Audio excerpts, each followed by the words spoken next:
is take 3 colors.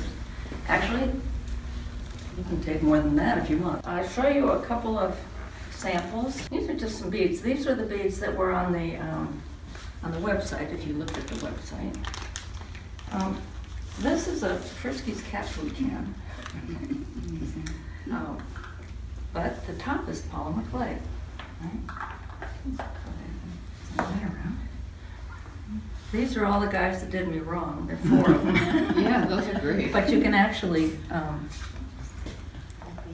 you can sculpt with it. So it's right? polymer clay. Yeah, and this is a real egg inside here. Oh. Okay, I blew out the egg. You know how you do that for decorating eggs. And what I recommend is that you find some colors that have contrast, because you can see with some of these things, some of the samples, that you're going to start out with a big design and then make it smaller and smaller and smaller. And so if you have contrast, it'll show, your design will show up. Right? So we'll start out with some clay. You'll mush it. The first thing you do is mush clay and soften it. So what we'll do is take things like this, and we'll open this up, take off a piece, and you can do it with your hands. Hey, hi. You know, you're fine. We're just starting. And you can see that you can soften it up. Right? This stuff is really easy. This is Sculpey. I think it's called Sculpey 2, and it's the cheapest and easiest to work with. You can get into some harder clays, keto clay, I think, Kato, also some Fimo, and they would hold your design better, but it's harder and it doesn't last as long. So you can roll out clay this way, okay, and that will help soften it. Or we've got these pasta makers, and one here, 2, 1 over there. And you put it here, and voila. Isn't that fun? Okay. So you're going to do, the next thing you want to do is just make a cane. And a cane is really just a simple thing. We start out with a longer piece, a bigger, fatter piece, and then we make smaller and smaller pieces. So I mushed this one up the same way I did before. I feel like the same way I did before. Yeah. And I might want to make it, okay. So let's say that I have this piece, and I'm going to start out big, as I said. So I'll make something like that. It's kind of round.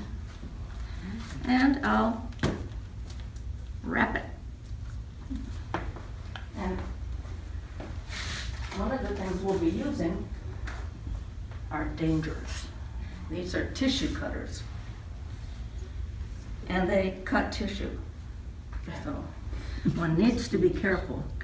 But you can cut a piece like that, and then as you wrap it around, see, it goes like that. So all I've done is wrap one piece around, right? And now I'm going to reduce it. I'm going to make it smaller, and you push on it like that, or you can go like this. It's better actually to do this, and you can twist it and push it and push it. And so when you cut it, then, well, voila, you have a beginning of a design. And that's a cane. Now, I can have this size. I'm going to cut this so it's neat. Okay, so here's a cane. And then, as I said, we can get smaller and smaller and smaller.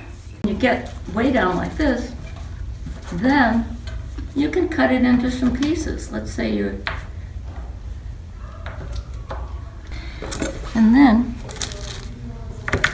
all of a sudden you've got this. So you can see how you're making a design. You can do all kinds of things. You can have more than 2 colors, of course. You can make this, doesn't have to be round. You can use this and make it square if you want. just do the edges. And all of a sudden you've got a square. Fun. Okay. Now, you have some trash left over, right? This was the end, and it just, you know, you can't use it. So you make that into a little bead. And I don't know why I've called it this, but I call it a dummy bead. And what you can do then with your dummy bead, Phyllis is getting a head start here. You take your tissue cutter, and you're really careful. Do take a notice to which is the sharp side.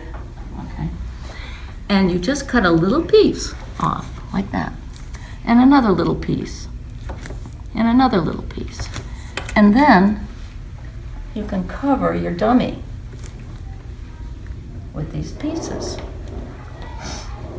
Okay? And I probably need maybe 5 of these things.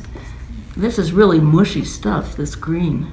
Some of it isn't as mushy. And if you're using, especially the red, you might want to use some gloves because it's, you know, it comes off. You have bright red hands all day.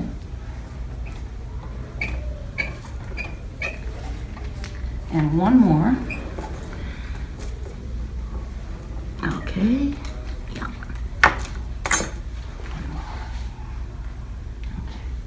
So then you will do this, and you get rid of the little lines in between. And you have to do it kind of hard. You see how strong you are. Then you can do this. And then you've got yourself a bead. Okay? A funny little bead. Now, and then we're going to take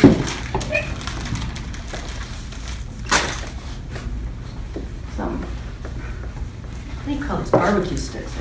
Right? Skewers. Skewer.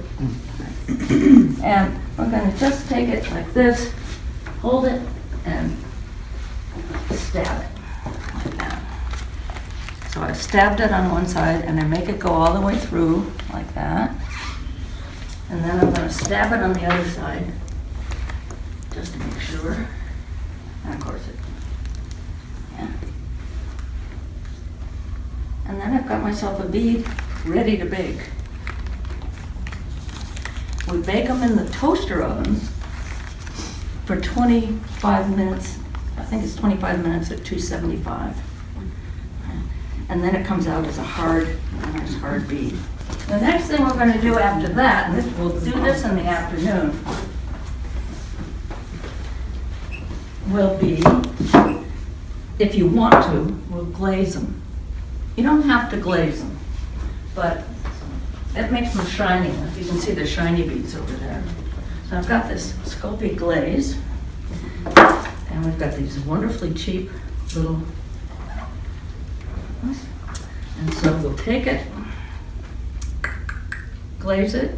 The small ones, the small skewers for the, to make the hole, and then a bigger skewer when we glaze it so that it doesn't fall down. And then these go in the holes, and then they dry. It doesn't take long for them to dry at all. So you have a bunch of beads. And you can make them different sizes. You can make them square. You can do anything you want. Or you can make a flat pin if you'd like. Okay? But make sure it's maybe a 1/4 inch thick. Right? And then the last thing we'll do is string it. And we have some findings. And some string that we can use. And then we'll do that at the end of the day.